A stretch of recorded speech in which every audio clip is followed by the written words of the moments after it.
दोस्तों, आज का वीडियो जोसेफ मर्फी की book the power of subconscious mind पर आधारित है। वो कहते हैं the law of life is the law of belief. इस बुक में बताई गई टेक्निक से आपको दुख, उदासी और हार से बाहर निकलने में मदद मिलेगी और आप चमत्कारी शक्ति का एहसास करेंगे।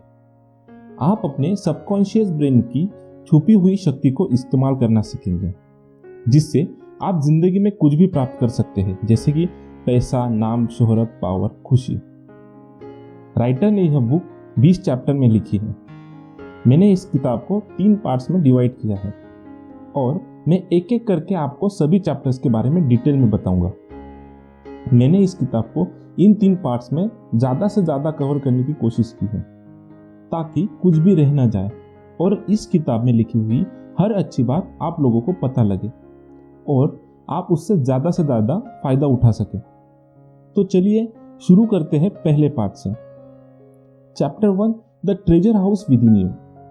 दोस्तों, क्या आपने कभी सोचा है कि कुछ लोग इतने अमीर क्यों हैं, जैसे जेफ बेजोस या मार्क जुकरबर्ग?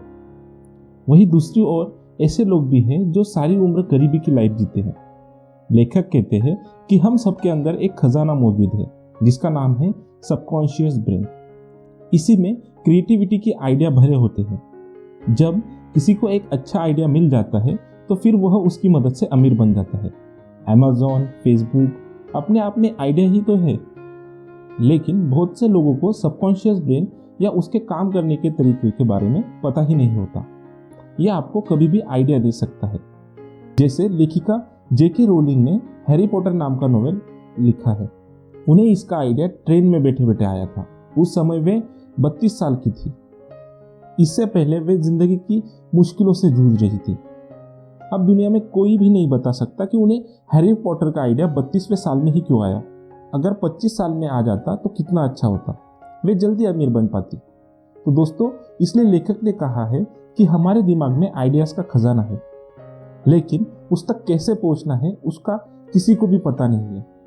कुछ लोग जाने अनजाने में वहां तक पहुंच जाते हैं, लेकिन इस किताब में हम देखेंगे कि सबकॉन्शियस को कैसे नए आइडिया देने के लिए प्रोग्राम कर सकते हैं। उसकी अपार शक्ति का इस्तेमाल भी करना सीखेंगे।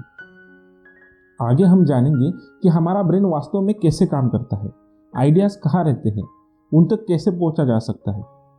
क्योंकि अगर आपने ब्रेन के काम करने का तरीका समझ लिया तो आपको भी देर सवेरे कोई आइडिया आ सकती है और आपके लाइफ में सिर्फ एक अच्छा आइडिया चाहिए होता है, जिससे आपकी सारी जिंदगी बदल जाती है।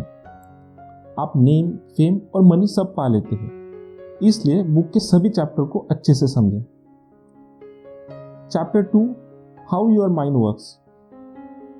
काम करने के नजरिए से हमारे दिमाग के 2 भाग होते हैं, conscious brain and subconscious brain. Conscious brain का यह हिस्सा हमारे कंट्रोल में होता है। हम जागते हुए जो भी देख, सुन रहे और समझ पा रहे हैं वह कॉन्शियस ब्रेन की वजह से ही हो रहा है। जब हम सो जाते हैं तो यह भी सो जाता है और इसके विरुद्ध होता है सबकॉन्शियस ब्रेन। सबकॉन्शियस ब्रेन का यह पार्ट हमारे कंट्रोल में नहीं होता है। जब हम सो जाते हैं यह तब भी जागता है। सपने आदि इसी की वजह से आते हैं। इंट्यूशंस या आभास होना इसी की वजह से होता है। दोस्तों, मान लेते हैं आपका चाय पीने का मन कर रहा है, तो आप किचन में जाएंगे और अपने लिए चाय बनाकर पी लेंगे। तो यह सारा काम आपने अपने कॉन्शियस ब्रेन की हेल्प से किया। लेकिन मान लेते हैं आपको स्पीच देनी है और आपको स्टेज पर बुलाया जाता है। अचानक से ही आप देखते हैं कि आप नर्वस होने लगते हैं, मुंह सूखने लगता है, हाथ पैर कांपते हैं। आप बेशक खुद से बोले मैं कॉन्फिडेंट हूँ, लेकिन फिर भी नर्वसनेस नहीं जाती और आप हैरान होते हैं कि अपने आप ही ये क्या होने लगा। तो दोस्तों, इसकी वजह आपका सबकॉन्शियस ब्रेन ही है। आपका कॉन्शियस कहता है कि कोई डेंजर नहीं है, लेकिन सबकॉन्शियस कहता है कि खतरा है। वास्तव में वह यह सोचता है कि सब लोग आपको ही देख रहे हैं। आपने कुछ गलत बोला तो क्या होगा, स्पीच अच्छी नहीं गई तो क्या होगा। यह सब विचार आपके कंट्रोल में नहीं होते और आपके कॉन्शियस को इनका पता ही नहीं चलता। तो इस एग्जाम्पल से आप समझ गए होंगे कि हमारा सबकॉन्शियस हमारे कंट्रोल में नहीं होता। ऐसा लगता है कि वह अपनी मर्जी से या ऑटोमेटिक तरीके से काम करता है। लेकिन दोस्तों अगर आप सबकॉन्शियस को कंट्रोल करना सीख गए, जो कि हम आगे आने वाले चैप्टर्स में देखेंगे, तो आप उससे असंभव चीज भी करवा सकते हैं। और इसी खजाने की बात ऊपर की गई थी। Chapter 3, the miracle working power of your subconscious. Subconscious brain के पास जादुई ताकत होती है जिससे आप कोई भी बड़ा काम कर सकते हैं। इसे प्रूव करने के लिए आइए पहले 2 रोचक घटनाएं देखते हैं। एक औरत विधवा हो गई थी और वो दोबारा शादी करना चाहती थी, लेकिन कई सालों तक उसकी शादी ही नहीं हुई। उसने अपनी समस्या लेखक को बताई। लेखक ने कहा कि वह हर दिन दिमाग में खुद को शादीशुदा के रूप में देखे। वह औरत हर दिन ऐसा करने लगी।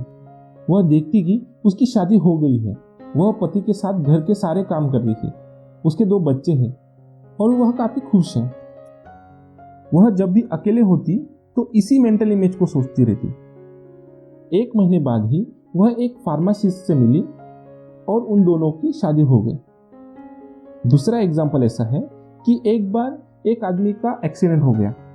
दूसरी कार का ड्राइवर गाड़ी लेकर भाग गया और वह आदमी गाड़ी का नंबर नहीं देख पाया, लेकिन एक साइकोलॉजिस्ट ने उसे हिप्नोटाइज किया तो उसने गाड़ी का नंबर ठीक ठीक बता दिया।